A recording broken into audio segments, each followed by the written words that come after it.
State bank of ইন্ডিয়ার চোর বাঁচাও দিবস প্রতি বছর 31শে ডিসেম্বর। এটা সিসিটিভি ফুটেজ, টাকা চুরি করতে দেখা যাচ্ছে। স্টেট ব্যাংক অফ ইন্ডিয়ার মালদা ব্রাঞ্চে এই চোরটাই আমার কাউন্টার থেকে টাকা চুরি করে সিসিটিভিতে ধরা পড়ে। সে একজন ক্যাশ ক্রেডিট কাস্টমার, বিষ্ণু ঘোষের কর্মচারী। স্টেট ব্যাংকের অফিসারদের অত্যাচারে আমি প্রাণ বাঁচাতে চাকরি ছেড়ে দিতে বাধ্য হই, কারণ স্টেট ব্যাংক তার পুরো শক্তি নিয়ে চোরটাকে বাঁচানোর জন্য আমার উপর ঝাঁপিয়ে পড়েছিল। 1.5 মাস পর উজ্জ্বল কুমার ও বিশাল কুমার আমার উপর ভয়ানক অত্যাচার করা শুরু করলো।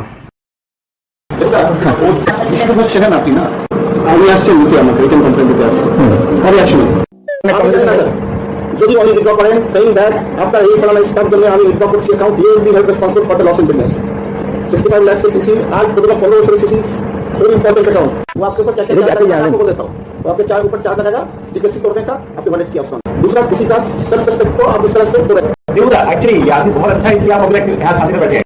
আর আমি যদি এটা ধরে রাখি কি এটা আপনি করেছিলেন, সৃষ্টি করেছিলেন, তাহলে কোনো ভুল হবে না। আপনি কি করেছেন?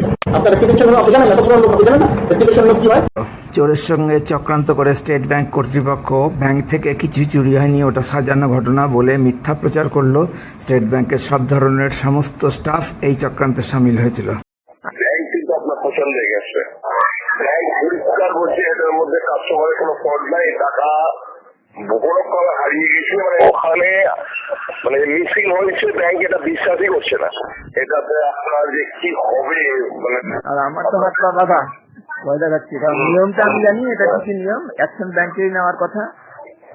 কিন্তু ব্যাংক অ্যাকশন তো দূরের কথা, পুরো আপনার এগেনস্টে কথা বলছে।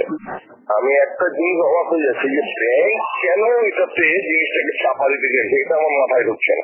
ব্যাংক খুবই খারাপ অবস্থায় মানে আছে আপনার পিছনে, মানে পুরোটাই আপনার ক্ষতি করার জন্য। কেউ কিছু করছে না, ইউনিয়নও চুপচাপ বসে আছে, কি মুশকিল বুঝতে পারছি না। সবাই পুরো ডেট এগেনস্ট এটার ব্যাপারে। সঞ্জীব দা ডিস্ট্রিক্ট মার্কেটের সেক্রেটারি এই মুহূর্তে চেন্নাই। আচ্ছা, তো যেটা বলছে আমি শুধু আছি, বলছে আমার কারণে এসছে, কিন্তু ঘটনাটা যে এই বুঝতে পারি ঘুরিয়ে বলেছে যে ক্যাশ মিলে গেছে, মানে এটা কোনো মানে সম্পূর্ণটাই সাজানো। গভর্নমেন্টের থেকে ফিরলেই তোমাকে আমি ফোন করবো, তুমি আসো, আমি এর একটা সমাধান করবো। তোমার মুখ থেকে ঠিক উল্টো ঘটনাটা শুনলাম, বাজারের সেক্রেটারি হিসাবে যেটা শুনেছি ঠিক অপোজিট ঘটনা আমি তোমার মুখ থেকে শুনছি। সেই জন্যই সবাই চুপ করে গেছে, উল্টো ঘটনাটা ওরা প্রচার করে দিয়েছে আর কি। উল্টো ঘটনাটা টোটাল উল্টোটা বলছে সঞ্জীব বলছে।